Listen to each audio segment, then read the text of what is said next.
World's biggest astrology community in Tamil. Online Astro TV, வாழ்வின் வெளிச்சம். Online astro டிவியை கண்டு மகிழுங்கள். பாசமிகு சகோதரமான ராசிபுரத்திலிருந்து வருகை புரிந்துள்ள பாரம்பரிய ஜோதிடர் திரு வேலுசிவாயா அவர்கள் ஜோதிடத்தில் பாசகன் தரும் பலன்கள் என்ற தலைப்பில் பேச உள்ளார். ஐயா அவர்களை சொற்பொழிவாற்ற வருமாறு அன்புடன் அழைக்கின்றேன். தென்னாடுடைய சிவனை போற்றி எந்நாட்டவர்க்கும் மெரிவா போற்றி. 5 கரத்தனை ஆணை முகத்தினை இந்தின் இளம்பரை ஏற்றினை நந்தி மகந்தனை ஞான கொழுந்தினை புந்தியில் வைத்தடி போற்றுகின்றேனை. இந்த 33வது கருத்தரங்கிற்கு வந்திருக்கும் உங்கள் அனைவரையும் எனது தாய் சங்கமான பிரபஞ்ச குழுவின் சார்பாகவும் எனது சங்கத்தின் சார்பாகவும் வருக வருக என வரவேற்கிறேன். பேச வாய்ப்பளித்த தலைவர் திரு வல்லரசு குரு தினேஷ் ராஜா அவர்களுக்கும், செயலாளர் முத்துப்பாண்டி அவர்களுக்கும், பொருளாளர் மதிப்புக்குரிய பட்டுக்கோட்டையார் அவர்களுக்கும்,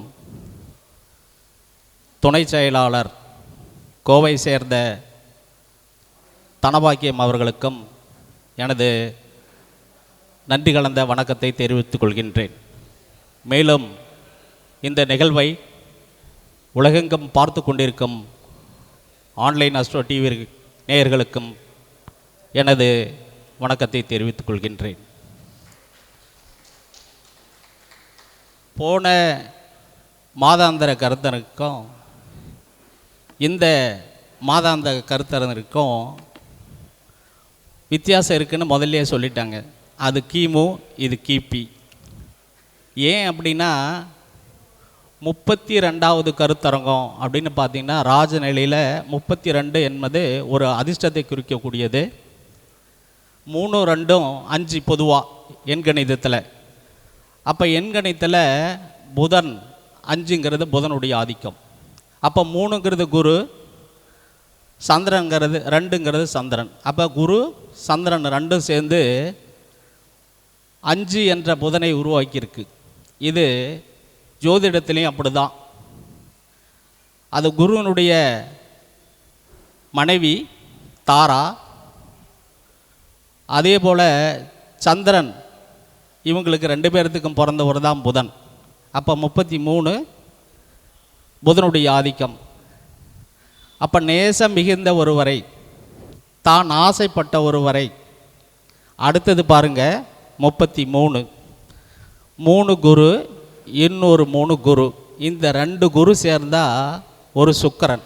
எப்பயுமே 2 குருவுக்கு ஈக்குவல் ஒரு சுக்கிரன். சரி, இவர் ஜாதகத்தில் இது எப்படி இருக்குன்னு தெரியும்ல.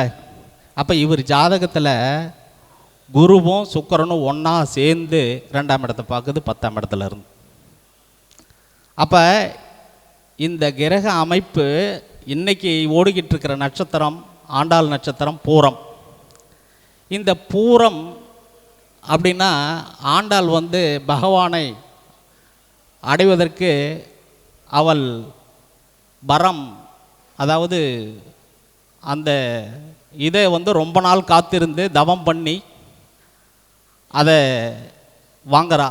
தன்னுடைய அந்தஸ்தை வாங்கும்போது அது மறுபடியும் அவ்வளோ ஒரு சிறப்பானதாக அமையுது. அதே மாதிரி இவங்களுக்குள்ளே இருந்த பாண்டிங் ரொம்ப நாளாக போய் அப்புறமா தான் அது அலைன்ஸாக செட் ஆகுது.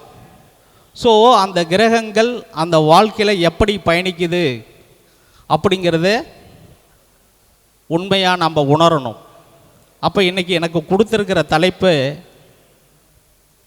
பாசகன் அப்படிங்கிற தலைப்பு. அதனால தான் அந்த பாசகன், அந்த பாசம் எப்படியெல்லாம் வேலை செய்யுது, கிரகம் எப்படி வேலை செய்யுதுங்கிறத, ஒரு கிரகம் ஒரு ஜோதிடத்தில் ஒரு கட்டத்தில் எப்படி வேலை செய்கிறதுங்கிறத நம்ம உணரணும் அப்படிங்கிறது தான் இதனுடைய தத்துவார்த்தம். அப்போ ஒரு ஜாதகத்தில் நம்ம எடுத்துக்கிறதுக்கு முன்னாடி முதல்ல சைக்காலஜியாக சில விஷயங்களை நம்ம பார்ப்போம். கட்டத்துக்குள்ளே அப்புறமா போவோம் டாப்பிக்குள்ளே. முதல்ல ஒரு விஷயத்தை நம்பணும் சொன்னால், அதில் உங்களுடைய அறிவை பயன்படுத்திங்கன்னா அது வேலை செய்யாது. இதுக்கு ஒரு லாஜிக்காக ஒரு கதை சொல்கிறேன்.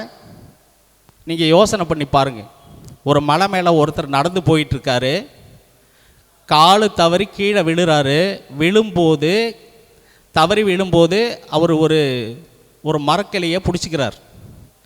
அதை விட்டார்னா அவர் அதி பாதாளத்தில் தான் போய் விழுவணும். அவருக்கு கொஞ்சம் கூட கடவுள் நம்பிக்கையே இல்லை.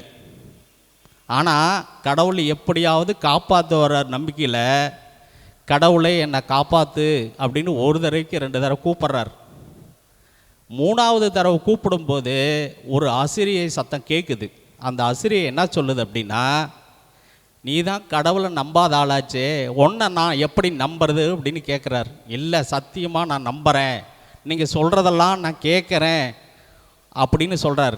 அப்போ சொன்னதுக்கப்புறம் அந்த கடவுள் அந்த அசிரியக்குரிய என்ன கேட்குதுன்னா, அந்த தொங்கிக்கிட்டு இருக்கிற குச்சை விட்டுடு அப்படின்னு சொல்கிறார். அவருடைய அறிவு அதை ஏற்றுக்க மறுக்குது. அப்போ என்ன அப்படின்னா, அந்த அறிவை ஏற்றுக்க வரும்போது விட்டுட்டா கீழே விழுந்துருவோமேங்கிற எண்ணமே தவிர கடவுள் நம்ம பக்கத்தில் இருப்பார், நம்மளை காப்பாற்றுவாருங்கிற எண்ணம் அவருக்கு இல்லை. ஸோ நீங்கள் எங்கெல்லாம் உங்கள் அறிவை ஒரு விஷயத்தில் பயன்படுத்துகிறீங்களோ அங்கெல்லாம் நீங்கள் தோற்று போயிடுவீங்க. அதனால தான் படிக்காத ஆளுங்களாம் பெரிய பெரிய காலேஜ் பள்ளிக்கூடங்கள்லாம் கட்டிக்கிட்டு இருக்காங்க, படித்த ஆளுங்களாம் அவங்ககிட்ட போய் வேலை செஞ்சுக்கிட்டு இருக்காங்க. ஸோ ஆராய்ச்சி பண்ணக்கூடிய விஷயம் வேறு, கஷ்டத்தை உணர்ந்து அதில் கரையேறத்துக்கு செய்யக்கூடிய விஷயங்கள் வேறு. இதுக்கு இன்னொரு உதாரணமும் நம்ம பார்ப்போம். ஏன்னா ஜோசியம் சொல்கிறத விட மக்கள் மனிதில் நம்பிக்கை விதைக்கணும், அதுதான் முக்கியம். அவர் அங்கே இருக்கிறாரு, இவர் இங்கே இருப்பார், இதை செய்வார், அதை அவர்லாம் எதை வேணாலும் செய்யட்டும், எனக்கு என்ன சொல்ல வர முதல்ல அதை சொல்லு. நான் இப்போ இப்படி கஷ்டத்தில் இருக்கேன், எனக்கு ஏதாச்சும் ஒரு வழியை காமி. ஏன்னா கிரகம் அங்கே இருக்குது, இங்கே இருக்குது, அண்டத்தில் இருக்குது, பிண்டத்தில் இருக்குது, எல்லாம் சொல்கிறதெல்லாம் ரைட்டு. இப்போ கஷ்டம், ஒரு டாக்டர்கிட்ட ஒரு ஃபீவர் ஒருத்தருக்கு வந்துருச்சு, போய் அவர்கிட்ட கேட்டால் அவர் அதை பண்ணு இதை பண்ணு நான் சொல்கிறாரு, எடுக்கிறாரு, ஒரு ஊசியை போடுறாரு, கடகடன்னு 4 டேப்லெட் எழுதி கொடுக்குறாரு, வரோம் சாப்பிட்றோம். ஒரு நாள் இல்லை, மறுநாளும் சரியாகலை, மறுநாளும் போகிறோம், இன்ஜெக்ஷன் போடுறோம், சரியாகுது. அப்போ டாக்டர்கிட்ட போனால் முதல்ல க்யூர் ஆகுது, ஒரு நம்பிக்கை இருக்குது. அதே மாதிரி ஒரு ஜோசியர்கிட்ட போனால் நம்பிக்கை கொடுக்குறவராக இருக்கணும். சரி, இப்போ அந்த ஒரு பெரிய அறிவாளிக்கும் சறுக்கும், எவ்வளோ பெரிய ஆளாக இருந்தாலும் சறுக்கும். சாதாரண மனுஷன் கூட சில நேரம் புத்திசாலித்தனமாக வேலை செய்வான். இதை நம்ம முதல்ல ஒத்துக்கணும். ஏன்னா பெரும்பாலும் என்ன அப்படின்னா, இந்த படித்தவங்க சொன்னதை தான் நம்புகிறாங்க. அவங்க சொல்கிறது தான் இவங்களுக்கு வேதமாக இருக்குது. காரண கிராமத்தில் உள்ளவங்க சொல்கிறத ஏற்றுக்க மாட்டேங்கிறாங்க. அதுக்கு சின்னதாக இப்போ ஒரு உதாரணம் பார்த்துருவோம். ஒரு காரில் ஒரு விஞ்ஞானி வந்துக்கிட்டு இருந்தார். கார் டயர் பஞ்சர் ஆயிடுச்சு. அவர் யாரும் சப்போர்ட்டு கால் இல்லை, ஒரு ஓரமாக நிறுத்தி அந்த வீலை கழட்டி ஓரமாக வைக்கிறாரு. வைக்கும்போது 2 நாய் அந்த வெளியே வந்து 2க்குள்ளே சண்டை நடந்து அந்த போல்ட்டு டிச்சுக்குள்ளே விழுந்துடுச்சு, 4 போல்ட்டு. இப்போ அந்த ஸ்டெப்னி போட்டு அந்த 4 போல்ட்டை போட்டால் தானே வண்டி ஓடும். இப்போ அவர் என்ன யோசிக்கிறாருன்னா, இதை எப்படி எடுக்கிறது, நாம் இறங்கி விழுந்தா இறங்கி சேத்துக்குள்ளே எடுத்தால் நம்மளை வண்டி ஓட்ட முடியாது அப்படின்னு சிந்திக்கிறார். எதிர்த்தாப்பில் ஒருத்தர் வர்றாரு, அவர் கொஞ்சம் விகாரமாக அழுக்கான உருவத்தில் வர்றார். சரி, இவர் என்ன பண்ணுறாரு, அவர்கிட்ட போய் சொல்கிறார், இது மாதிரி டிச்சுக்குள்ளே என்னுடைய 4 போல்ட் விழுந்துச்சு, அதை எடுத்து போட்டு கொடுத்தீங்கன்னா நான் வண்டியை போட்டு எடுத்துகிட்டு போவோம் அப்படின்னு சொல்கிறார். அவர் உடனே என்ன சொல்கிறார் அப்படின்னா, அதுக்கு ஏன் டிச்சுக்குள்ளே இறங்கணும், மற்ற 3 வீலை இருக்குல்ல, அதில் ஒவ்வொன்றா கழட்டி போடுங்க, அப்போ சரியாயிரும். இந்த 3 வீலுக்கு இது சரியாயிரும், 3 வீல் சரியாயிரும், 3 போல்ட்டு சரியாயிரும். பக்கத்தில் கொஞ்சம் தூரம் மெக்கானிக் செட்டு ஓட்டு போனீங்கன்னா மறுபடியும் வீலை வாங்கி அந்த போல்ட்டை வாங்கி போட்டுக்கிட்டு போகலாம். இதுக்கே என்ன டீச்சுக்குள்ளே இறங்க சொல்கிறீங்க அப்படின்னு கேட்டார். ஸோ விஞ்ஞானிங்கிறது ஒரு விதத்தில் பார்த்தா அவர் விஷயத்தில் வேணா இருக்கலாம், ஆனால் இயல்பான விஷயத்தில் யார் இருப்பாங்கன்னு பார்க்கணும்.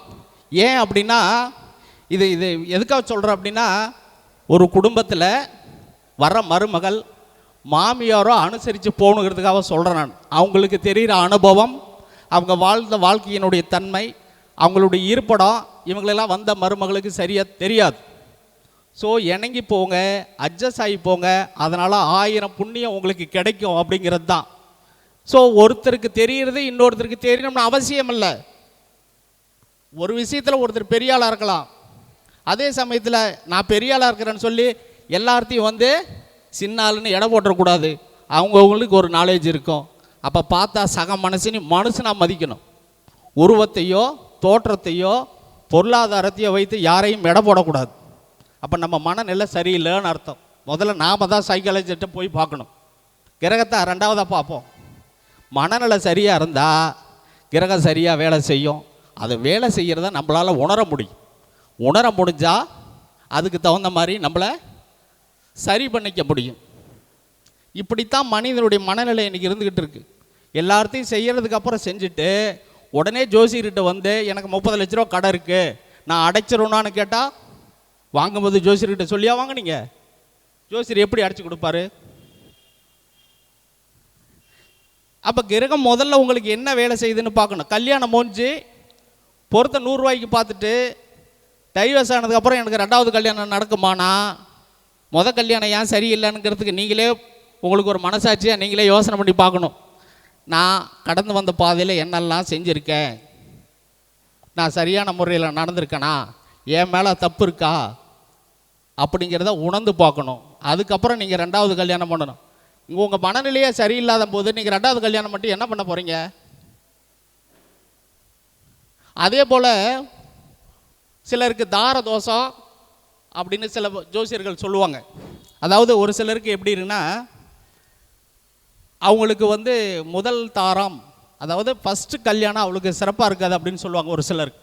அப்போ என்னென்னா, அவங்க வந்து சேவை அடிப்படையில் 2வது திருமணம் பண்ணிக்கலாம். ஒரு 2வது ஏற்கனவே ஒருத்தர் திருமணம் ஆகி அவருக்கு வந்து குழந்தை இருந்து அவங்களுக்கு ஒய்ஃப் இறந்து போயிருந்தா இந்த தோஷங்கள் அங்கே போகும்போது சரியாயிரும். அவங்க வந்து அந்த ஏழ்மை குடும்பத்தில் இருந்தால் கூட அவங்க வெல் செட்டில் ஆயிடுவாங்க. இவங்க மனசு அதை ஏற்றுக்காது. அந்த மாதிரி கிரக சூழ்நிலை இருக்கும் பொழுது அந்த மாதிரி சூழ்நிலையோடு இணைஞ்சு பயணம் போடும்போது அவங்களுக்கு இல்லறம் நல்லாவே அமையும். இதையெல்லாம் வந்து ஜோசியர் சில நேரத்தில் சொல்லும்போது அவங்க அப்பா அம்மா அப்செட்டே பண்ணிக்க மாட்டாங்க. அப்புறம் போயிட்டு வந்ததுக்கப்புறம் நீங்கள் அப்போவே சொன்னீங்க நாங்கள் கேட்கல அப்படின்னா இப்போ கிரகம் கேட்குமா? நான் சொன்னால் கிரகம் கேட்குமா? கிரகம் என்ன சொல்லுதோ அதை சொல்லும் போது கேட்குறதில்ல. மறுபடியும் நீங்களாக முடிவு எடுத்துக்கிட்டு அதுக்கப்புறமா ஜோசியர்கிட்ட கேட்கும்போது ஜோசியர் என்ன சொல்லுவார்? அதுக்கு சின்னதாக ஒரு கதை ஒன்று பார்த்துருவோம். ஏன்னா இப்படி கதைகள் சொல்லும்போது தான் மக்கள் மனசில் நிறையா விஷயங்கள் பதியுது. ஒரு ஆற்று நிறையா தண்ணி போகுது. அந்த ஆற்று நிறையா தண்ணி போகும்போது 3 பேர் நிற்கிறான் அந்த ஆற்றை கடக்கணும். அங்கேருந்து ஒரு காளை மாடு வந்துச்சு, அந்த ஆற்றுக்குள்ளே எட்டி குதிச்சுது, நீந்துச்சு. அதை பார்த்தான் ஒருத்தன், டக்குன்னு அதனுடைய வாழை பிடிச்சிட்டு நீந்தி போயிட்டான். 2வதாக ஒரு நாய் ஒன்று வந்தது, அந்த நாய் எட்டி குதிச்சுது, அதை பார்த்து அதனுடைய வாழை பிடிச்சிட்டு ஒருத்தன் போலான்னு பார்த்தான், நாயும் அவனும் சேர்ந்து ஆற்றோட போயிட்டாங்க. முதல் அப்படி போயிட்டான், 2வது ஆள் இப்படி போயிட்டான், 3வது ஆள் பார்த்துட்டு நமக்கு எதுக்கடா வம்புன்னு வீட்டுக்கு போயிட்டான். அப்போ ஒரு கரையில் நிற்கிற 3 பேர் எப்படி முடிவு எடுக்கிறாங்கிறத பொறுத்து தான் அவனுடைய செயல்பாடு இருக்குது. அப்போ முடிவு எடுக்கும்போது ஒரு திறமையாக ஒரு நம்பிக்கையாக ஒரு முடிவு எடுக்கணும். கிராமத்தில் பழமொழி சொல்லுவாங்க, பிடிச்சாலும் பிடிச்ச புளியங்கம்பா பார்த்து பிடிக்கும் அப்படின்னு. அப்போ செய்கின்ற வேலையை நாம் எப்படி செய்கிறோங்கிறது முக்கியம் இல்லை, நாம் நம்ம கூட இருக்கிற நமக்கு சப்போர்ட்டாக இருக்கிற ஆளுங்க நல்ல ஆளுங்களாக இருக்கணும். அப்போ தான் நம்மளால் அதை பலமாக செய்ய முடியும் அப்படிங்கிறதையும் சொல்லிவிட்டு இப்போ சப்ஜெக்டுக்குள்ளே போகலாம். இப்போ கொடுத்துருக்கின்ற தலைப்பு பாசகன், வேதகன், காரகன், போதகன். இந்த 4ல் எனக்கு பாசகனை மட்டும் பற்றி பேசுங்க, மற்றதெல்லாம் பற்றி பேச வேண்டிய அவசியம் இல்லை அப்படின்ட்டாங்க. ஸோ சப்ஜெக்டுக்குள்ளே மட்டும் பேசணும், நம்ம சப்ஜெக்டை தாண்டி போகக்கூடாது. ஏன் அப்படின்னா தலைவர் வந்து வேதகனை பற்றி பேசுகிறாரு, அதுக்கு பரிகாரம் சொல்லி பேசுகிறாரு. எல்லாத்தையும் நானே பேசிட்டா லாஜிக் இடிக்கும்ல. அப்போ சப்ஜெக்டுக்குள்ளே பேசுவோம். அப்போ இந்த பாசகன், வேதகன், போதகன், காரகன், இந்த 4 பேர், இந்த 4 பேர் ஒரு திசை வரும்போது எப்படி செய்வாங்க அப்படிங்கிறத பார்ப்போம். இதுக்கும் ஒரு உதாரணத்தை சொல்லிவிட்டு அப்புறமா சப்ஜெக்டுக்குள்ளே போவோம். இதுக்கு உதாரணம் எதை சொல்லலாம் அப்படின்னு பார்த்தீங்கன்னா, ஒரு காட்டுக்குள்ளே ஒரு பூனை ஒரு எலி 2 நேரடியாக சந்திக்குது. இந்த எலிக்கு பூனையை பார்த்து பயங்கரமான ஒரு பயம், எப்படிடா தப்பிக்கிறதுன்னு அப்படின்னு. ஆண்டவனாக பார்த்து அந்த நேரத்தில் ஒரு வேடன் வந்து அந்த பூனை மேலே ஒரு வலையை விரிச்சிட்டான். அந்த விரித்த உடனே அடுத்த 2 நிமிஷத்துக்குள்ளே அந்த வேடன் அந்தாண்ட போகிறதுக்குள்ளே இந்தாண்ட ஒரு கீரியும் பாம்பு எலி நோக்கி வந்துடுச்சு. இப்போ வேடன் அந்தாண்ட போயிட்டான். இப்போ இந்த எலி மாட்டிக்கிச்சு. யாருக்கிட்ட? கீரிக்கிட்டேயும் மாட்டிக்கிச்சு, பாம்புக்கிட்டேயும் மாட்டிக்கிச்சு. அப்போ உடனே பூனை, அந்த எலி என்ன சொல்லுது பூனைக்கிட்ட, இவனு 2 பேரும் வந்துட்டானுவ, இவனுக்கிட்ட இருந்து நான் தப்பிக்கணும் அப்படின்னு சொல்லிச்சு. அப்போ என்னை வெட்டி விடு, இவனு 2 பேரும் நான் க்ளோஸ் பண்ணிடுறேன் அப்படிங்குது. நீ அவனு 2 பேரும் க்ளோஸ் பண்ணிவிட்டு மறுபடியும் என்னையும் க்ளோஸ் பண்ணிடுவேன். நீ இப்போ நான் உன்னை வெட்டி விட மாட்டேன், இப்போ உன் மடியில் வந்து நான் படுத்துக்கிறேன், எனக்கு நீ அப்போ அடைக்கலம் கொடு, அவனுக்கு போனதுக்கப்புறம் நான் பார்க்கலாம் அப்படின்னு.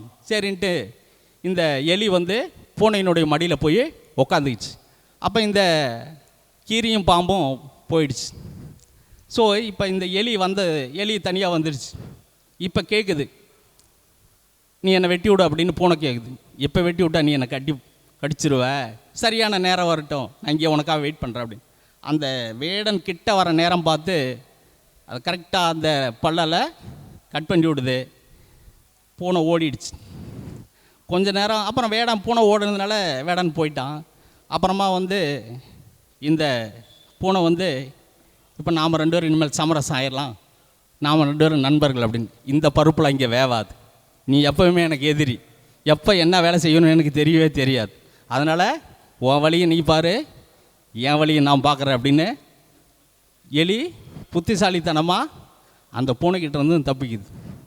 அப்போ இந்த காரகன், பாசகன், போதகன், வேதகன் எல்லாம் ஒரே லக்கணத்துக்கு இருக்குதான்னு பார்த்தீங்கன்னா அப்படிலாம் இல்லை. திசைக்கு திசை மாறுபடுது. சூரிய திசை வந்தால் ஒருத்தர் சாதகமாக செயல்படுவார், ஒரு பாதகமாக செயல்படும். சந்திர திசை வந்தால் ஒவ்வொருத்தர் அந்த 4 கிரகங்களும் வெவ்வேறு மாதிரி வேலை செய்வாங்க. ஸோ இதெல்லாம் வந்து அரசியல் பின்னணி கொண்டது. இப்போ இந்த தேர்தலுக்கு முன்னாடி ஒரு தேர்தல் நடந்தது. நம்ம தமிழ்நாட்டுக்குள்ளே நடந்த தேர்தல் தான் அது. கட்சி பேரெல்லாம் நம்ம சொல்ல வேண்டாம், ஏன்னா நம்ம வந்து ஜோதிடர், உலகம் எங்கே போய்கிட்டுருக்கு. நாளைக்கு நம்ம வீட்டில் வந்து 10 பேர் நின்று நம்ம பதில் சொல்ல முடியாது. சேனலுக்காரருக்கு 10 பேர் ஃபோன் பண்ணிட்டு சொன்னால், ஐயோ உன்னால் பேசி என் பொழப்பு போச்சியா, உன்னை இனிமேல் இந்த பக்கமே வர விட மாட்டேன் அப்படின்னு மாதிரி. ஏற்கனவே ஒரு சம்பவம் நடந்து போச்சு எங்களுக்கு, முத்துப்பாண்டி ஐயாவுக்கும். அதனால் கட்சியை பற்றி நம்ம பேச வேண்டாம். ஒருத்தரை அழிக்கிறதுக்கு இன்னொரு கூட்டணியை சேர்த்துனாங்க, தாங்கூட சேர்த்துல, அதை தனியாகவே நிற்க வச்சாங்க. அப்போ இந்த மாதிரி இந்த கிரகங்கள் கூட்டணி போட்டு ஒரு செயலை செய்வதற்கும் ஒரு செயலை தடுத்து நிறுத்துவதற்கும் சப்போர்ட்டாக இருக்கும். ஒரே கிரகம் ஒரு நல்லது செய்கிறதுக்கும் ஒரு கெட்டது செய்கிறதுக்கும் ஒரே கிரகத்தால் கண்டிப்பாக முடியாது, ஒரே பாவத்தாலையும் கண்டிப்பாக முடியாது. அப்போ 2 பாவங்கள் 3 பாவங்கள் சேர்ந்தோ அல்லது 2-3 கிரகங்கள் சேர்ந்தோ தான் ஒரு பாவத்துக்கு சப்போர்ட் பண்ணி அந்த காரியத்தை செய்யறதுக்கு உதவி செய்யும். சரி, இப்போ பாசகன் அப்படின்னா என்ன, அது என்ன சொல்ல வருதுன்னு பார்த்துருவோம். இப்போ நம்ம வீட்டில் அம்மா இருக்காங்க, அம்மா ரொம்ப பாசம் பண்ணுவாங்க. ஒரு 2 தோசை போடுமா அப்படின்னு சொல்லி இவன் அவசரமாக சாப்பிட்டுட்டு வெளியில் போகணும் அப்படின்னு ஒரு 2 தோசை போடுன்னு ஒரு அர்ஜென்ட்டில் அப்படியே படபடப்பாக உட்காந்துக்கிட்டு அந்த கிச்சன் மேலேயே உட்காந்துக்கிட்டு அப்படியே சாப்பிட்றது. டேய் இருடா, அவசரப்படுறாதரா, இப்போ தான் இன்னொரு தோசை சுட்டிருக்கேன், அவசரப்படாத, நிதனப்படாத, போனேன்னா அங்கே பட்னியாக கிடப்படா, கொடுக்குறதுக்கு யாரும் ஆள் இருக்க மாட்டாங்க, இன்னும் 2 தோசை சாப்பிட்டு பொறுமையாக போடா அப்படின்னு சொல்கிறது பாசம். இந்த பாசம் வேறு மாதிரி கூட வேலை செய்யும். கொடுத்த சாப்பாட்டில் சரியான இது அண்டர்ஸ்டாண்டிங் இல்லைன்னா, டைஜஷன் சரியாகலன்னா, மோஷன் போகிறதுல பிரச்சனை வந்துருச்சுன்னா அது அவசியமாகி போயிடும். ஸோ பாசகன் கொடுக்குறாருன்னு அளவுக்கு அதிகமாகவும் சாப்பிட்டாலும் வயிறு உப்பசமாயிரும், அதனால் ஜீரண அவஸ்தை வந்துருச்சுன்னா அதுவும் பிரச்சனையாயிரும். ஸோ பாசகன் 2 வேலையும் செய்வாங்கிறத முதல்ல தெரிஞ்சுக்கணும். ஒரு பாசம் நல்லதும் செய்யும் கெட்டதையும் செய்யும், அது இருக்கிற இடத்த பொறுத்து செய்யும் அப்படிங்கிறத முதல்ல புரிஞ்சுக்கணும். சரி, காரகன் அப்படின்னா என்னன்னு பார்ப்போம். ஒரு செயலை செய்வதற்கு காரணமாக இருக்கக்கூடியவன் காரகன். இந்த வயசில் இந்த செயலை இப்படி செஞ்சால் இப்படி இருக்கும் அப்படிங்கிறது ஒரு யூகம். அதுக்கு இப்படித்தான் அப்படின்னு ஒரு போதனை சொல்லக்கூடியவன், அந்த காரகம் சொல்லக்கூடியவன், அந்த நிலைப்பாட்டு. இப்போ ஒரு தொழில் இருக்குன்னா அந்த தொழிலினுடைய தன்மை இப்படி இப்படி முதல் போட்டால் இப்படி வரும், இவ்வளோ லாபம் வரும், அது மாதிரி சம்பந்தங்களை சொல்லக்கூடியது, அந்த காலநிலையை சொல்லக்கூடியது காரகன். போதகன் அப்படின்னா யாருன்னு பார்த்தீங்கன்னா, போதிக்கிறது, உபதேசம் பண்ணுறது. இப்படி இருப்பா, இப்படி போவாத, இப்படி தான் போகணும், இப்படி தான் நீ இருக்கணும், இப்படி தான் ட்ரெஸ் பண்ணிக்கணும், பெரியவங்களை பார்த்தா இப்படி மரியாதை கொடுக்கணும், தொழில் நேரத்தில் வேறு எந்த வேலையும் செய்யக்கூடாது, தொழில் தான் கவனிக்கணும், நேர்மையாக இருக்கணும் அப்படின்லாம் சொல்கிறது போதகன். வேதகன் சில நேரத்தில் நல்லதும் செய்வார், கெட்டதும் செய்வார். எப்படி அப்படின்னா, மனசு ஒரு விஷயத்துக்கு போகணும்னு சொல்லும். இன்றைக்கி நான் குழந்தைங்க வந்து பள்ளிக்கூடத்தில் படிக்கும்போது எஜுகேஷ்னல் போகணுன்னு கேட்கும், அடம் பிடிக்கும், காசு கொடுங்க அப்படின்னு. அம்மா வந்து என்ன சொல்லுவாங்க, டே அப்பா காசு கேட்டால் திட்டு வர்றா, இப்போ போய் நான் கேட்க முடியாது, நேற்று தான் அந்த செலவாச்சு, இவ்வளோ செலவாச்சு, கொஞ்சம் அவசரப்படுறாதா, நிதானப்படாதா அப்படின்னு புத்திமதி சொல்லுவாங்க. அந்த பையன் அடம் பிடிப்பான். அவங்க அப்பா வந்து ஒரே பேச்சா, போக முடியாதுன்னா முடியாது, காசு கொடுக்க முடியாதுன்னு முடியாது, அவனால் என்ன பண்ண முடியுமோ பண்ணிக்க சொல்ல அப்படின்னு ஒரே போட்டு போயிடுவார். அதே சமயத்தில் என்கரேஜ்மெண்ட் பண்ணி காசை கொடுத்து அங்கே போய் ஏதாச்சும் ஃபீவர் இல்லைன்னா ஏதாச்சும் உடம்பு சரியில்லாத போயிடுச்சுனாலும் அது 2 வேலை செய்யும். ஸோ ஒரு கிரகம், அந்த காரகம் கூடினாலும் குறைந்தாலும் எப்படியும் ஜாதகருக்கு 2 வழியில் பயன் செய்யும். அப்போ முதல்ல காரகன், பாசகன், போதகன், வேதகன் இவர்கள் 2 தன்மையில் வேலை செய்வார்கள்னு முதல்ல செஞ்சுக்கணும். வேதகன் வேதகத்தை மட்டும்தான் செய்வாரானா அவருக்கு வேணால் ஜாதகருக்கு வேணால் வேதகமாக இருக்கலாம், ஆனால் குடும்பத்துக்கு அது நல்லதாக இருக்கும். சில நேரங்களில் ஒரு குடும்பத்தில் வந்து ஒரு வேதனையான விஷயம் கூட நடக்கலாம். ஒரு இழப்பு நடக்கும்போது, ஒருத்தருக்கு கையோ காலோ அடிபடும் போது அவருக்கு அது வேதனை. ஆனால் அவர் இன்சூரன்ஸ் போட்டிருந்தாருன்னு வச்சுக்கோங்க, அவருக்கு அது லாபம், அந்த குடும்பத்துக்கு அது லாபம். ஸோ வேதகனும் 2 விதமான வேலையை செய்வார். இப்போ ஒவ்வொரு கிரகத்திற்கும் இந்த பாசகன் என்ன வேலை செய்வார் அப்படின்னு நம்ம பார்ப்போம். இப்போ முதல்ல நமக்கு சூரியன். இப்போ இந்த சூரிய திசை வரும்பொழுது முதல்ல நமக்கு எந்த வயசில் முதல்ல வருதுன்னு தெரியணும். ஒரு திசை எந்த வயசில் வருதுன்னு முதல்ல தெரியணும். அது எதற்காக கேட்க போகிறாங்க அப்படிங்கிறது முதல்ல தெரியணும். இப்போ சூரிய திசை வருதுன்னு வச்சுக்காங்க, ஒரு குழந்தை பாக்கியம் இல்லாத தம்பதி வராங்க அப்படின்னு வச்சுக்கிட்டா, இதில் எது வேலை செய்யும் எது வேலை செய்யாதுங்கிறத நமக்கு கண்டிப்பாக தெரிஞ்சிருக்கான். ஒரு அரசியல்வாதி சூரிய திசை நடக்கும்போது ஒரு எலெக்ஷன் டைமில் வராரு அப்படின்னா அப்போ என்ன வேலை செய்யணும்னு பார்க்கணும். ஒரு வருமான சம்பந்தமாக கேட்கும்போது அந்த திசை எப்படி வேலை செய்யணும்னு பார்க்கணும். ஒரு அரசு உத்தியோகத்துக்கு நான் போவேனா, இப்போ வந்து நீட் எழுதுகிறேன், இந்த ஐஏஎஸ் ஐபிஎஸ் இந்த மாதிரி எக்ஸாம் எழுதுகிறேன் அப்படின்லாம் கேட்கும்போது அந்த திசை நடந்ததுன்னா, அந்த கிரகங்கள் அந்த திசை நடத்தும் போது நடந்ததுன்னா எந்த கிரகங்கள் சப்போர்ட் பண்ணும், அதனுடைய தசாபுத்தி எப்படி வேலை செய்யுங்கிறத தான் பார்க்கணும். பொதுவாக பார்க்கக்கூடாது. அப்போ அந்த திசை எந்த வயசில் நடக்குது, யாருக்காக நடக்குது, எதுக்காக நடக்குது, என்ன கேள்விக்காக நடக்குதுங்கிறத வச்சுக்கிட்டு தான் இந்த 4 பேர்த்தையும் நாம் ஜட்ஜ்மெண்ட் பண்ணணும். இப்போ சூரிய திசை நடக்கும்போது ஒருத்தர் அரசியல்வாதியாக வந்து நான் எலெக்ஷனில் ஜெயிப்பனா அப்படின்னு கேட்டார்னா அவருக்கு பாசகனாக செயல்படுவார் சனி. அப்போ அவருக்கு சனிங்கிறது யார் அப்படின்னா மக்கள், ஓட்டு போடவும் கூட தான் மக்கள். அப்போ மக்கள் தொடர்பு. அப்போ அந்த சனி அவர் ஜாதகத்தில் சூரிய திசையில் சனி புத்தி நடந்ததுன்னா நீங்கள் வந்து சூரியனும் சனியும் பகையாச்சுங்கிறதெல்லாம் இப்போ மறந்துடணும். அதை இப்போ மனசில் வச்சிங்கன்னா இந்த கால்குலேஷனை புரிஞ்சிக்க முடியாது. அப்போ சூரிய திசையில் சனி புத்தி பாசகனாக வருது. அப்போ அந்த நேரம் அவர் எலெக்ஷனில் கண்டிப்பாக ஜெயிக்கிறதுக்கான அந்த சனி சப்போர்ட் பண்ணுவார், மக்கள் தொடர்பு கண்டிப்பாக கிடைக்கும். அதே உங்களுக்கு வேதகனாக சூரியன் வரார், அதை அவர் பேசுவார். இப்போ நான் பாசகன். அப்போ இது வந்து அரசியல்வாதி. அடுத்தது அரசாங்கம் சம்பந்தமாக கேட்குறாருன்னு வச்சுக்காங்க, நான் எனக்கு உத்தியோக உயர்வு கிடைக்குமா? சூரிய திசையில் சனி புத்தி நடக்கும்போது கண்டிப்பாக கிடைக்கும் அப்படின்னு சொல்லலாம். அதே போல் படிப்பு சம்பந்தமாக கேட்கும்போது, குழந்தை சம்பந்தமாக கேட்குறாருன்னு வச்சுக்காங்க, சூரியன் காலபுருஷனுக்கு 5ஆம் வீடு, சனி கர்மபுத்திரன், கண்டிப்பாக புத்திரன் தருவார் அப்படின்னு சொல்லலாம். ஸோ அந்த காரகம் அந்த காரகத்தோடு இணைச்சி நம்ம சொல்லணும். அப்போ சூரிய திசையில் அந்த சனி பாசகனாக இருக்கிற காலம், அவர் கேட்க வந்த காலம் சரியாக நடக்கும், அவர் கேட்க வந்த கேள்வி சரியாக இருக்கும், அது நடக்கும் அப்படின்னு நம்மளால் சொல்லலாம். அல்லது அவர்கள் சொல்லாத போனால் கூட அவர் வயசு, அவர் எது சார்ந்த விஷயமாக வந்திருக்கிற அப்படிங்கிறத பார்த்து நம்ம கரெக்டாக சொன்னால் அது சரியாக இருக்கும். அடுத்தது சந்திரன். இந்த சந்திரன் காலபுருஷனுக்கு 4ஆம் வீடு.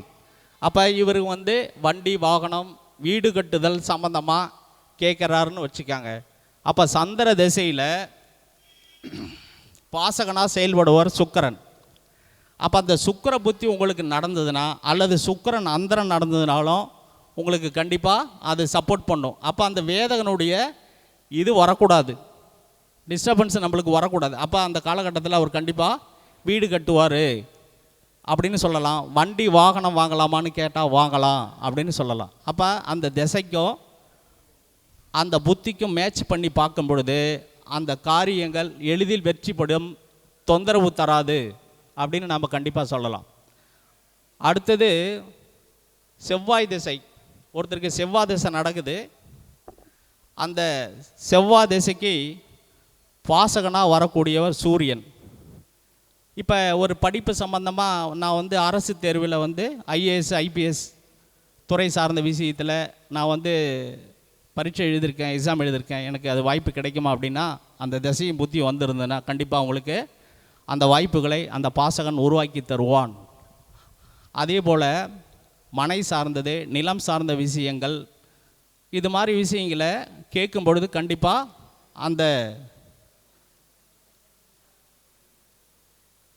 செவ்வாய் அந்த சந்திர திசை உங்களுக்கு வேலை செய்யும். அடுத்தது புதன். இப்போ புதன்னா ஒருத்தருக்கு கல்வியை பற்றி கேட்கலாம், ரியல் எஸ்டேட்டு, புரோக்கர் தொழில், கமிஷனு, தொலைத்தொடர்பு துறை, இந்த மாதிரி விஷயங்கள்லாம் நம்மக்கிட்ட கேட்க வரும்போது அவருக்கு பாசகனான சந்திரன் புத்தி நடந்ததுன்னா, அல்லது சந்திரன் அந்தரம் சூட்சமாக நடந்ததுன்னா கண்டிப்பாக அது நமக்கு சப்போர்ட் பண்ணும். அந்த கால நேரத்தை அவங்களுக்கு சொல்லலாம், இந்த நேரத்தில் செய்யுங்க அப்படின்னு சொல்கிறதுக்கும், அந்த திசை நடப்பில் இருந்ததுன்னா, அதனுடைய புத்தி நடப்பில் இருந்ததுனாலும் கண்டிப்பாக நம்ம அதை செயல்படுத்தலாம். அடுத்தது குரு. இப்போ குருவுக்கு பாசகனாக வரக்கூடியவன் சனி. அப்போ குருங்கிறது பெரும் பணம் அல்லது மதம் சார்ந்தது அல்லது தொழில் சார்ந்த விஷயங்களை நமக்கு கிடைக்கும் அப்படின்னு பார்த்தீங்கன்னா, அப்போ அந்த சனியினுடைய அந்தரமோ புத்தியோ நடக்கும் பொழுது அது நமக்கு ரொம்ப விதமான சப்போர்ட் பண்ணும். அடுத்தது சுக்கிரன். திருமண சம்பந்தமான விஷயங்களை பற்றி நமக்கு கேட்கும் பொழுதோ, பொருளாதார சம்பந்தமான விஷயங்களை பற்றி கேட்கும் பொழுதோ, புதனுடைய அந்தரமோ புத்தியோ நடக்கும் பொழுது நம்மளுக்கு அது கூட சப்போர்ட் பண்ணும். இப்போ இந்த மாதிரி விஷயங்களை, திருமணம், ஒரு நகை அல்லது ஒரு பொருளாதார முதலீடு போன்றவற்றை நம்ம செய்யும் காலம் இந்த புதன் நமக்கு அந்தரமாவோ புத்தியோ நடக்கும் காலம் நமக்கு சப்போர்ட் பண்ணுவார்.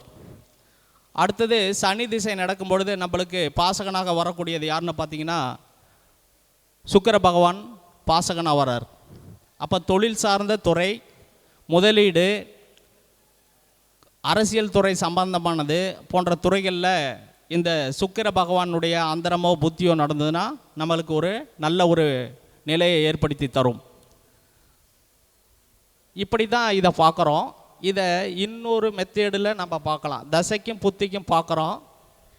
அடுத்தது வந்தீங்கன்னா இதை போகிற விஷயத்தில் எப்படி நம்ம கையாள போகிறோம்.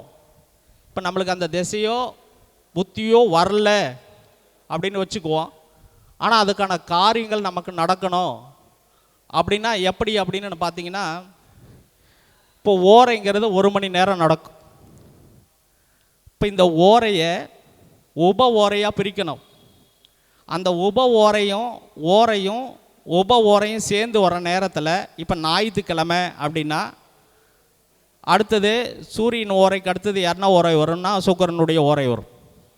அந்த சுக்கிர ஓரையை அது 1 மணி நேரத்துக்கு இருக்கும். அந்த சுக்கிர ஓரையை 9 ஓரையாக பிரிக்கணும், மன்னிக்கணும் 7 ஓரையாக அந்த 1 மணி நேரத்தை 7ஆக பிரிக்கும்போது உங்களுக்கு 8 சில்லற வரும், 8.32 என்னமோ வரும்.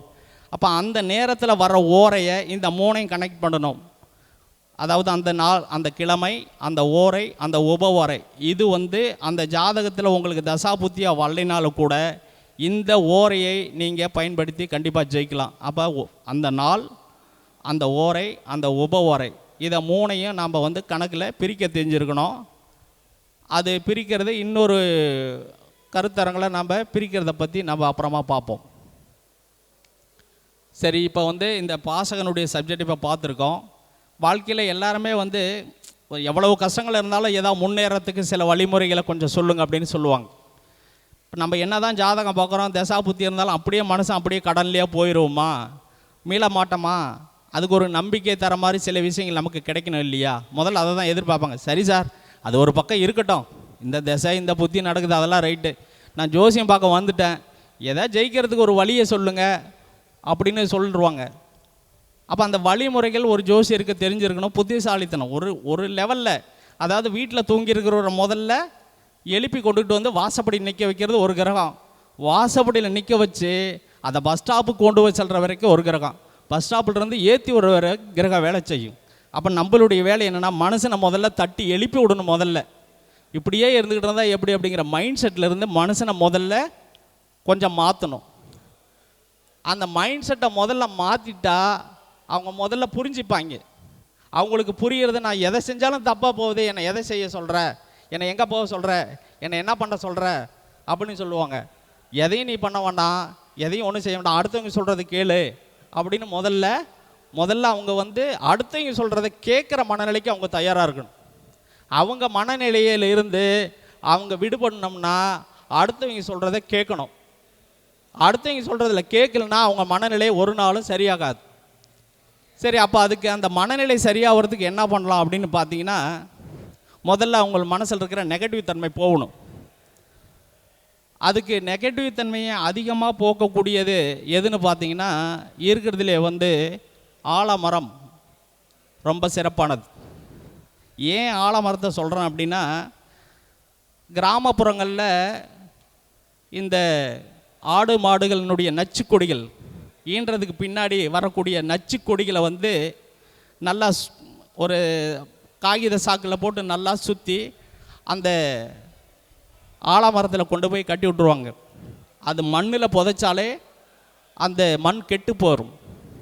மனங்கிறதும் மண் மாதிரி தான், அது மென்மையாகவும் ஈரமாகவும் இருந்தால் தான் அந்த எண்ணங்களும் செயல்பாடுகளும் நல்ல விதமாக வளர்ந்து நல்ல ஒரு நிலைப்பாட்டுக்கு வரும்.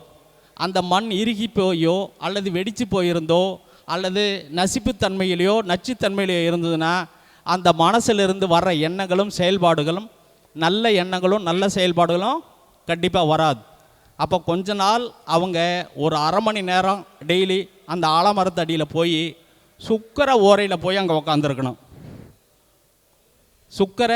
ஒரு ஓரையில் சுக்கர ஓரையில் போய் ஆலமரத்து அடியில் போய் உக்காந்துருக்கணும். ஏன் சுக்கர ஓரையை சொல்கிறேன் அப்படின்னு பார்த்தீங்கன்னா, அதாவது கேது நட்சத்திரத்துக்கு அப்புறம் சுக்கரனுடைய நட்சத்திரம் இருக்கும். இது நல்ல ஒரு சப்ஜெக்டு. நான் சொல்கிறது உணரணும், முதல்ல லாஜிக்கை உணரணும், கிரகத்தையும் உணரணும். கேது அதாவது அஸ்வினி நட்சத்திரத்துக்கு அப்புறம் பரணி நட்சத்திரம், மூல நட்சத்திரத்துக்கு அப்புறம் பூர நட்சத்திரம், இந்த மக நட்சத்திரத்துக்கு அப்புறம் பூர நட்சத்திரம், அதே போல் மூல நட்சத்திரத்துக்கு அப்புறம் பூராட நட்சத்திரம். அப்போ கேதுவனுடைய நட்சத்திரத்துக்கு அப்புறமா சுக்கிரனுடைய நட்சத்திரம் வரும். ஒரு மனிதனுக்கு பொருளாதாரம் பற்றாக்குறையாக இருந்தால் தான் அவன் மனசு பாதிப்படைக்கும்.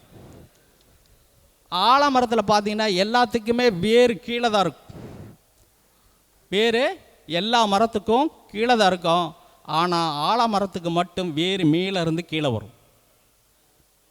அப்போ அந்த பணப்பற்றாக்குறை நெகட்டிவ் தன்மை இருக்கிறவங்க அந்த ஆலமரத்தடியில் போய் உட்காரும் பொழுது அவங்களுடைய நெகட்டிவ் தன்மை மாறும்.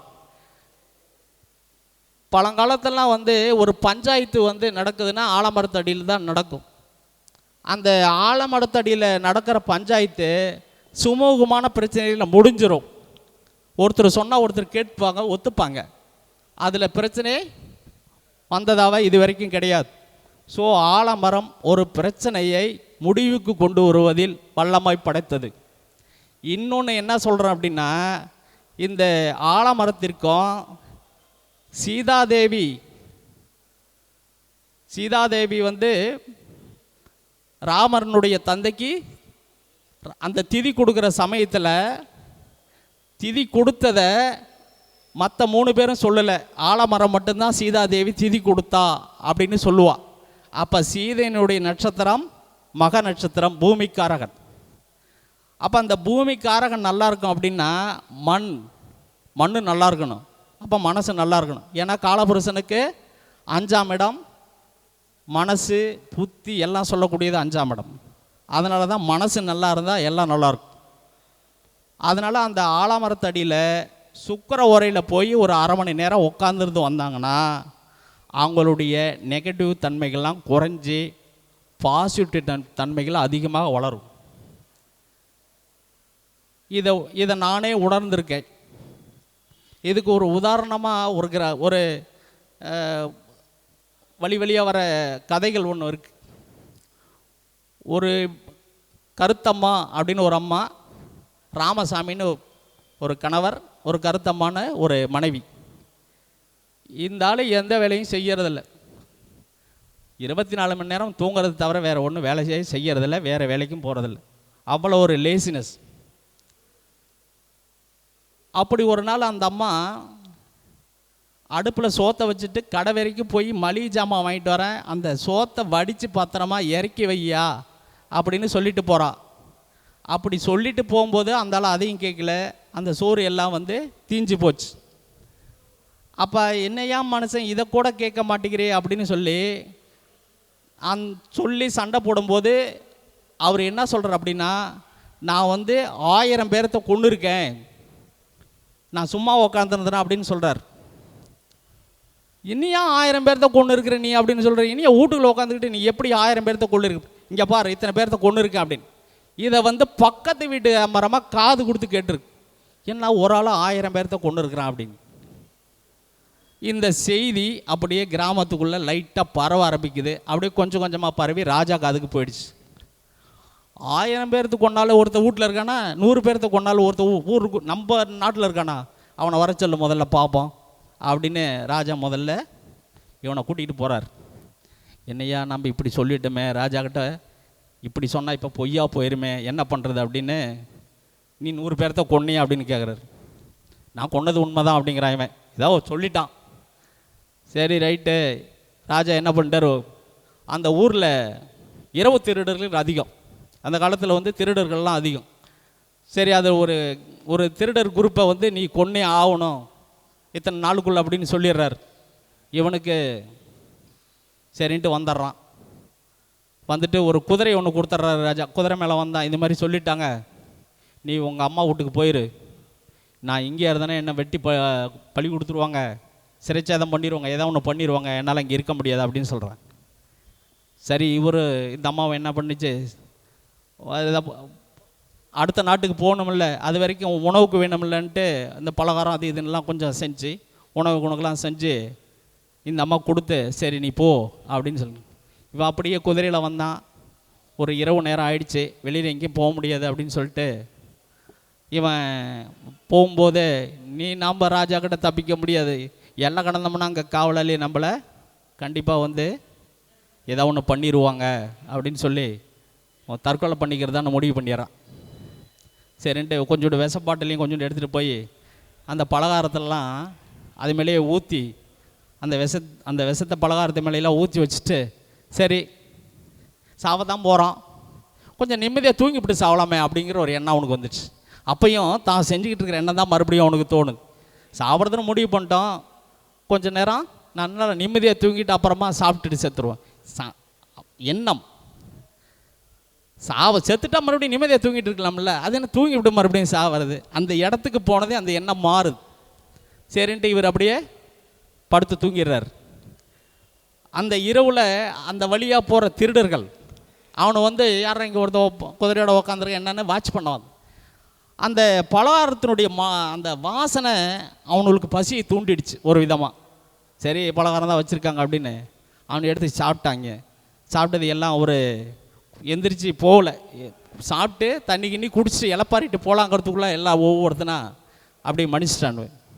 இவன் தூங்கி எந்திரிச்சு பார்த்தவன் எத்தனை பேர் செத்து கொடுக்குறாங்களோ என்னமோ தெரியல அப்படின்னு பதறதுக்குள்ளே ஐயோ அம்மானு கத்துறதுக்குள்ளே பக்கத்தில் எல்லாம் கூட்டம் கூட்டிட்டாங்க. ஸோ பார்த்தா கிட்டத்தட்ட அந்த அரண்மனையினுடைய சேவர்கள்லாம் வந்து பார்க்கும்போது இவர்கள்லாம் திருடன் தான் அப்படின்னு முடிவு பண்ணிடுறாங்க.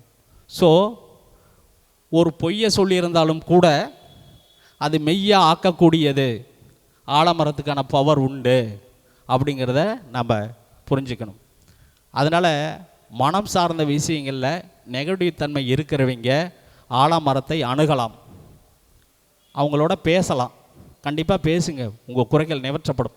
ஏன் அப்படின்னா ஆலமரம் சீதாதேவி, அந்த சீதாதேவி அதுக்கு தனுசு ராமர் அந்த வில்லை உடைக்கிறாரு, திருமணம் பண்ணிக்கிறார். அவர் எவ்வளோ கஷ்டப்பட்டுக்கிட்டு இருந்தாலும் அவருக்கு சப்போர்ட்டாக ஒரு ஆள் லட்சுமணன் தூங்காமையே உட்கார்ந்துருந்தான். லட்சுமணனை தூங்கி யாரும் பார்த்ததே இல்லை. ஸோ அப்படி ஒரு ஆள் நமக்கு பக்கபலமாக இருப்பாங்க அப்படிங்கிறத முதல்ல நம்ம மனசில் வச்சு முடிஞ்ச அளவுக்கு அந்த ஆலமரத்தடியில் போய் நம்ம நேரம் நிற்க முடியலனா கூட ஒரு சரியான ஓரையை பார்த்து தேர்ந்தெடுத்து அதனுடைய வேரை அட்லீஸ்ட் அந்த வேரைனாச்சும் எடுத்துகிட்டு வந்து நகமோ இரும்பு கத்தியோ படாமல் நீங்கள் எடுத்துகிட்டு வந்து உங்கள் வீட்டில் சொருகி வச்சிங்கன்னா கூட போதும், அது வேலை செய்யும். உங்கள் பக்கபலமாக உங்களை நெகட்டிவ் தன்மை கொஞ்சம் கொஞ்சமாக குறையும். இது என்னுடைய அனுபவத்தில் நான் கண்ட ஒரு சிறப்பான பரிகாரம். ரெண்டாவது அடுத்தது எப்படின்னு பார்த்தீங்கன்னா, மனசு நல்லா இருக்கணும் அப்படின்னா உழவார பணி செய்யணும். உழவார பணி அப்படிங்கிறது ஆலயங்களில் போய் சுத்தம் பண்ணுறது, அந்த மாதிரி பணியை செய்யலாம். ஏன் அப்படின்னா அதுக்கு பேர் ஏன் திருப்பணின்னு வச்சுருக்கலாம்ல. திருப்பணி 12 வருஷத்துக்கு ஒருத்தர் செய்கிறது அது திருப்பணின்னு வச்சுட்டு இது ஏன் உழவு ஆரப்பணின்னு வைக்கிறாங்க? உழவு அப்படிங்கிறது என்னென்னா ஏர், உழவுங்கிறது ஏர் சிம்பிள். அப்போ மண்ணை உழுதோம்னா அந்த மண்ணினுடைய தன்மை மாறும், அதனுடைய ஆக்சிஜன் அதிகமாகும், காற்றோட்டம் அதிகமாக இருக்கும். மழை பெய்யும் பொழுது அந்த நீரை உள்வாங்கும். அந்த அடுத்த விளைச்சல் வரும்போது அந்த விளைச்சலுக்கு அது உந்து சக்தியாக இருக்கும். அப்படிங்கிறது தான் அந்த மக நட்சத்திரத்துக்கு அந்த உழவு. அப்போ மனசுங்கிறது காலபுருஷனுக்கு 5ஆம் இடம். அது இப்போ உழவார பணி செய்யும்போது அங்கே போய் தெய்வ சந்நிதியில் போயிட்டு நம்மளுக்கு நல்ல தாட்டு கெட்ட தாட்டு வராது. இது சைக்காலஜியாக உள்ள விஷயம். இது கோயில் அப்படிங்கிற எண்ணம் முதல்ல மனசில் வரும். பார்க்குற எண்ணம் மாறுபடும். எண்ணம் மாறுபடும் போது நினைவுகள் வேறு மாதிரி செயல்படும். அப்போ கொஞ்சம் கொஞ்சமாக அதை கூட பயன்படுத்திக்கிட்டே இருந்தோம்னா நல்ல எண்ணங்கள் நல்ல சிந்தனைகள் நம்ம மனசில் உருவாகும். அதனால தான் ராமாயணம் மகாபாரதம்லாம் படிக்க சொல்கிறாங்க. படிக்கிறதுனாச்சும் கேளுங்க. ஏன் அதை அந்த காலத்தில் வச்சுருந்தாங்க அப்படின்னா நல்ல எண்ணங்கள் நல்ல சிந்தனைகள் மனதளவில் இருக்கும் அப்படிங்கிறது தான். எதனோட நம்ம அதிக நேரம் பயணப்படுறோமோ அதுதான் நமக்கு வாழ்க்கையாக மாறப்போகுது அப்படிங்கிறத நம்ம முதல்ல புரிஞ்சுக்கணும். கிரகம் வேலை செய்யுதோ இல்லையோ அது ரெண்டாவது பிரச்சனை, அது நமக்கு தெரியாது. ஆனால் கண்டிப்பாக நம்ம மனசு வேலை செஞ்சுக்கிட்டே இருக்கும். அந்த மனசுக்கு நல்ல எண்ணங்களையும் நல்ல சிந்தனைகளையும் நம்ம அப்படியே வாட்ச் பண்ணிக்கிட்டு இருந்தோம்னா கண்டிப்பாக அதுவே நம்மளுக்கு ஒரு நல்ல ஒரு உந்துதல் சக்தியை கண்டிப்பாக தரும். அடுத்தது இப்போ காலபுருஷனுக்கு 4ஆம் இடம் நீர், அது சந்திரனுடைய வீடு. அதில் குரு உச்சமாக வர்றாரு. இப்போ நம்ம இதை ரெண்டையும் எப்படி கனெக்ட் பண்ணலாம்? அப்போ குரு கடகத்தில் நின்னா அப்போ பெரும் போனால் பொருளாதார நெருக்கடி வரவே விடாது. நம்மளுடைய மனசும் தொழிலும் கண்டிப்பாக ஏதோ ஒரு வழியில் நல்லபடியாக நடக்கும். இப்போ 4ஆம் இடங்கிறது முதலீடு, அதுக்கு 7ஆம் இடம் 10ஆம் இடம் தொழில். அப்போ 4ஆம் இடம் முதலீடு போட்டு தொழில் செய்கிறவங்க 4ஆம் இடம் நல்லா இருந்தால் தான் 10ஆம் இடம் அதுக்கு நேர் 7ஆம் இடம் வேலை செய்யும். 10ஆம் இடம் நீங்கள் 4ஆம் இடத்துல கெட்டக்க இருந்ததுன்னா 10ஆம் பாவம் அதுக்கு நேர் 7ஆம் பாவம் 10ஆம் பாவம் கண்டிப்பாக உங்களுக்கு வேலை செய்யாது. அல்லது 4ஆம் பாவாதிபதி நீசமாக இருந்தாலோ அஸ்தமனமாக இருந்தாலோ வருமானம் வருவதில் பற்றாக்குறை இருக்குது. சரி, இதை பேலன்ஸ் பண்ணுறதுக்கு ஒரு சின்னதாக ஒரு ரெமெடி பார்த்துருவோம்.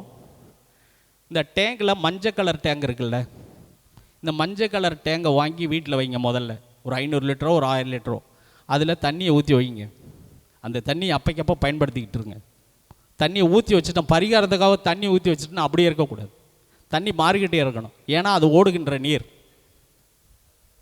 அப்போ அந்த தண்ணியை மாற்றி நீங்கள் வச்சிட்டிங்கன்னா தண்ணி அப்பைக்கப்போ செடிக்கு விடுங்க, ஏதோ பண்ணுங்கள். அந்த தண்ணியை ஒரு 2 நாளைக்கு இருக்கட்டும், அப்புறம் மறுபடியும் வேறு தண்ணியை செலவு பண்ணிவிட்டு வேறு தண்ணியை ஊற்றிக்கிட்டே இருங்க.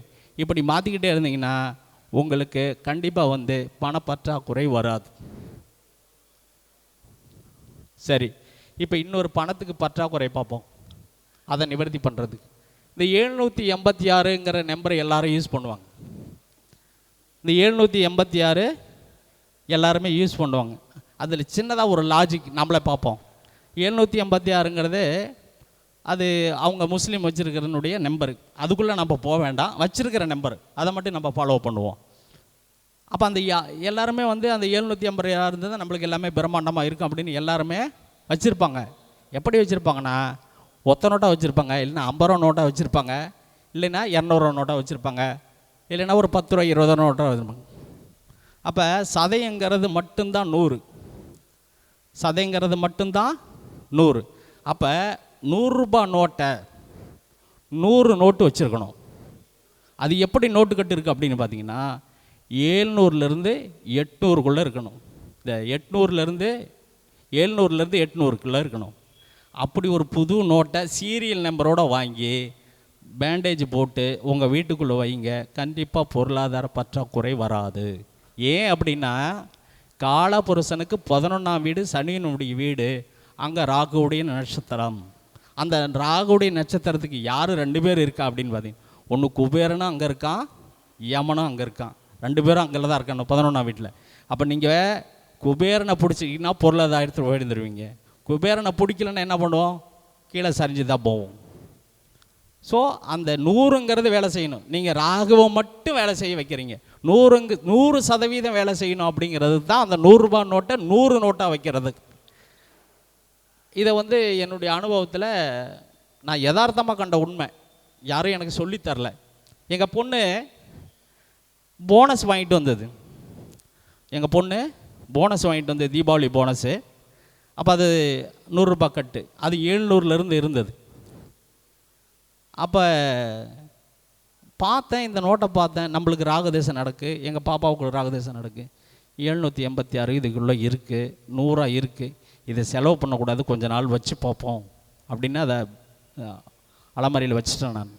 அதுக்கப்புறம் கொஞ்சம் கொஞ்சமாக அந்த பணத்தை எடுக்கிற அளவுக்கு சேதாரம் வரல. எவ்வளோ பிரச்சனை வந்தாலும் அதை சமாளிக்கக்கூடிய ஒரு மனநிலையும், அந்த பணத்தை ஒரு 10,000 ரூபாய் கட்டு, ஒரு சாதாரண நிலையிலிருந்து 10,000 கட்டு எடுக்காமையும், மற்ற பிரச்சனைகள் எனக்கு நிறைய பிரச்சனைகள் வந்தது, அதெல்லாம் பேலன்ஸ் பண்ணக்கூடிய அளவுக்கும் அது வேலை செய்யுது. ஏன்னா எனக்கு ராகதேச சதயத்தில் நின்று தான் நடத்துது. இன்னொன்று, இப்போ எல்லாத்துக்கும் ராகதேசம் நடக்குதுன்னு முதல்ல எல்லாத்துக்கும் ஒரு பயம் இருக்குது. ஒருத்தருக்கு 5ஆம் இடத்துல ராகதேசம் இருந்துன்னு வச்சுக்காங்க. அப்போ 4ஆம் இடத்துக்கு 5ஆம் இடம் 2ஆம் இடம். அப்போ உங்கள் வண்டி வாகனம் முதல்ல ராகதேசம் வந்ததுன்னா முதல்ல உங்கள் ஹெட்லைட்டை பாருங்கள். ஹெட்லைட்டு டம்மியாக இருந்ததுன்னா உங்களுக்கு ராகதேச வேலை நல்ல விதமாக செய்யலைன்னு அர்த்தம். உங்கள் ஹெட்லைட்டில் பவராக வச்சுக்காங்க, பேட்டரி புதுசாக போட்டு நல்லா பவராக வச்சுக்காங்க. போகின்ற பாதை உங்களுக்கு வெளிச்சமாக இருக்கும். அப்போ நீங்கள் வண்டி ஓட்டிக்கிட்டு போகும்போது 4ஆம் இடமும் வேலை செய்யும், 5ஆம் இடமும் வேலை செய்யும். சரி சார், இது 4, 5ல் இருக்கிறவங்களுக்கு ரைட்டு. ராகுதேசம் நடக்கிறவங்களுக்கு என்ன பண்ணலாம் அப்படின்னா, நீங்கள் உட்காந்துருக்கிற இடத்துக்கு நேராக நல்ல பல்பை, நல்ல ஒரு பெரிய பல்பாக வாங்கி நல்ல பவர் பல்பாக போட்டு கொஞ்சம் நேரம் உட்காந்துருங்க. ஸோ உங்கள் மனநிலை கண்டிப்பாக பிரைட்டாக மாறும். உங்களுக்கான மனநிலை வந்து முதல்ல ராகு கெடுப்பார். சந்திரனோட ராகு சேர்ந்திருந்தாலும் அல்லது சந்திரனுடைய நட்சத்திரத்தில் ராகு இருந்தாலும், சந்திரனுடைய வீட்டில் ராகு நின்னாலும் கண்டிப்பாக அந்த டிஸ்டர்பன்ஸு அது தரும். அதனால் நீங்கள் அதாவது இந்த வளர்ச்சி இல்லாத குழந்தைக்கெல்லாம் இன்குபேட்டர் வைப்பாங்க பார்த்தீங்களா, இங்கே இப்போ வளர்ச்சி இல்லாத, அதாவது இப்போ பிறந்த ஒரு வெயிட் இல்லாத குழந்தை, கொஞ்சம் சின்ன குழந்தையாக இருந்ததுன்னா கொண்டு போய் இன்குபேட்டரில் வைப்பாங்க. அது கோழி குஞ்சுகளை கொண்டு போய் இன்குபேட்டரில் வைப்பாங்க. அதே மாதிரி தான் நமக்கும் மனசு சரியில்லைனாலும் இன்குபேட்டரில் வைக்கிற மாதிரி தான். இதை ஒன்று ஃபாலோ பண்ணலாம்.